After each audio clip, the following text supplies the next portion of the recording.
¿Qué es la ilustración?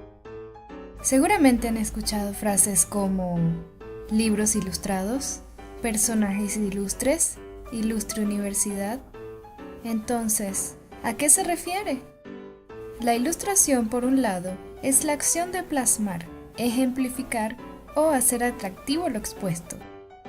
Por otro lado, el término ilustración se utiliza como dar luz al entendimiento. En el siglo XVIII existió un movimiento del mismo nombre. Se llamó así porque se basaba en el uso de la razón y sostenía que, a través de ella, era posible construir mejores seres humanos, erradicando así la ignorancia y construyendo un mundo mejor. La relación de los conceptos radica en que, a través de la enseñanza, sea oral, escrita o gráfica, se puede dar luz. Cuando ilustramos, damos luz a alguien, lo que nos hace personas ilustres e importantes. Ilustremos el mundo. Juntos podemos acabar con la oscuridad para siempre. El siglo XVIII es llamado el siglo de las luces, en el que se llevó a cabo un movimiento intelectual llamado Ilustración. Las ciudades de la Nueva España son las más grandes y prósperas del continente americano, particularmente la Ciudad de México. Sus instituciones científicas y educativas, el arte, la música, el periodismo literario y científico, compiten en calidad con los avances logrados en otras ciudades del mundo. Es necesario volver la mirada a aquella Nueva España postrera y observar cómo era, cómo se sentía, cómo vivía, se alegraba y entristecía esa sociedad, regida por las dos manecillas que marcaban su quehacer cotidiano, la iglesia y la monarquía, el altar y el trono. Estas dos autoridades unificaban, quizá tenuemente, a un vasto territorio que abarcaba, desde las planicies y montañas de la Alta California, Nuevo México y Texas, en el norte, hasta los linderos con la Capitanía General de Guatemala, en el sur. La Ciudad de México bullía con 160,000 habitantes, más de los que tenía Madrid, como bien sabían y se ufanaban los novohispanos. Sin embargo, también encerraba terribles contrastes. Podía ser una metrópoli alegre y ruidosa, elegante y culta en el centro, pero a la vez triste y silenciosa en los barrios donde reinaban la miseria y la ignorancia. En la segunda mitad del siglo XVIII se respiraban ya los aires de la Ilustración, movimiento caracterizado por la búsqueda de lo racional y la desconfianza de lo emocional, por su afán científico en vez de lo intuitivo, de lo práctico en vez de lo idealista, de la modernidad y el progreso en vez de la tradición y la costumbre. En las mentes novohispanas surge una revolución provocada por reformas adoptadas sin el consenso de los gobernados. Se afianza aún más el criollismo, sentimiento de adhesión y orgullo por la tierra novohispana, por la patria que ha nutrido y criado al americano. Este sentimiento conlleva un rechazo al europeo, al originario de la península ibérica, que demuestra más apego a su terruño que a la Nueva España. Este sentir de patria contrasta con la política de la dinastía francesa de los Borbones, que asumen el poder en España al inicio del siglo XVIII con una nueva actitud. La Nueva España será vista y gobernada en adelante no como un reino integrante de la monarquía española, sino como una simple colonia.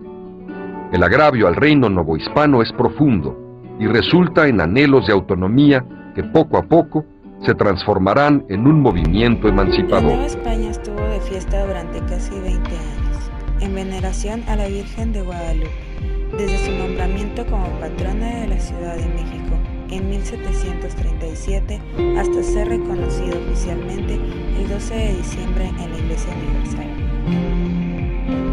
El ambiente de celebración tuvo un giro de 180 grados cuando el 25 de junio de 1767 los soldados del rey entraron en los colegios jesuitas, aprisionando a los miembros de la Compañía de Jesús. Ellos habían sido bien recibidos por la población novohispana y contaban con el aprecio social. Su importancia en la educación se debía al gran número de alumnos y colegios que habían fundado y a la calidad de la enseñanza que impartían.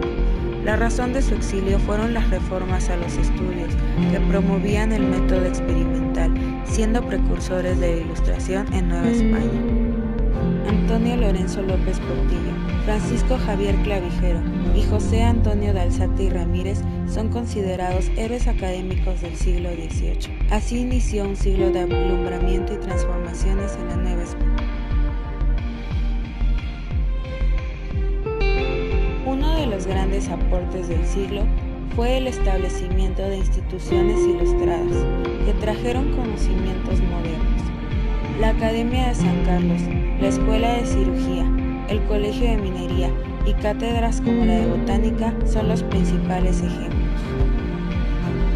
Los problemas surgieron con el desplazamiento de los maestros novohispanos e indígenas por los peninsulares y el desprecio a los conocimientos locales frente a los provenientes de España. En la educación indígena, los cambios fueron aún más visibles. La evangelización buscó acabar con las lenguas de los indígenas, obligándoles a aprender español. Las comunidades financiaban las escuelas de primeras letras, sin embargo, los salarios de los maestros eran poco aprobados. Pronto, los cambios aceleraron su paso. El Colegio de Vizcaínas fue el primero de muchas escuelas gratuitas. Se reemplazó el uso del deletreo por silabarios, se distribuyó el primer libro de texto gratuito y apareció el primer libro infantil ilustrado. Las escuelas indígenas se convirtieron en campo de experimentación para todas estas innovaciones, por su facilidad para ser aplicadas. Un método que distinguió esta época fue el instaurado por las escuelas lancasterianas en las ciudades de Puebla y México. El monitoreo y el estilo de vida que generaba la escuela lancasteriana se extendió en gran manera. La Constitución de Cádiz promovía su desarrollo. La vida escolar comenzaba con las amigas, donde niños y niñas vivían su primera experiencia escolar, aprendiendo el catecismo y rudimentos de lectura y de letreo. Posteriormente, ingresaban a las escuelas de primeras letras, donde pasaban primero por el nivel de sala de lectura. Ahí aprendían el catecismo de Ripalda, el catón, las máximas de buena educación y las tablas de multiplicar. El segundo nivel correspondía a la sala de escritura, donde se les enseñaba el uso de la letra manuscrita y el compendio matemático, aritmética, las 4 reglas de enteros, quebrados, proporción y regla de 3. La educación en este siglo transcurrió de una educación tradicional a una modernidad ilustrada, lo que significaba el comienzo de importantes movimientos que cambiarían el rumbo de Nueva España. Esto era solo el principio.